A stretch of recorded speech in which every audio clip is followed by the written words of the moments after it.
पक्षफुटीच्या भीतीमुळे शिवसेना राज्य सरकारमधून बाहेर पडणार नाही असा अंदाज राष्ट्रीय स्वयंसेवक संघाचे माजी प्रचार प्रमुख मागो वैद्य यांनी व्यक्त केलाय। खिशात राजीनामा असल्याची धमकी शिवसेनेचे मंत्री देत आहेत, पण खिशातले राजीनामे मुख्यमंत्र्यांपर्यंत पोहोचले तर त्याला अर्थ आहे असा टोलाही वैद्य यांनी लगावलाय। मुंबई महापालिकेच्या निकालांवर शिवसेना मंत्रिमंडळात राहणार की नाही हे अवलंबून असल्याचंही ते म्हणाले।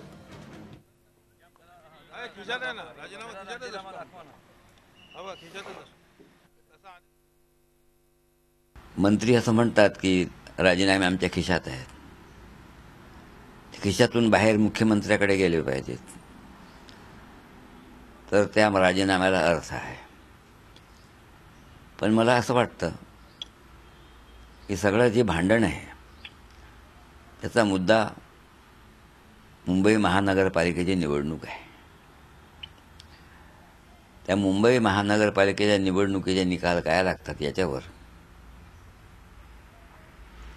या सरकारचे भवितव्य अवलंबून आहे असं माझं मत आहे। झी 24 तास रहा एक पाऊल पुढे।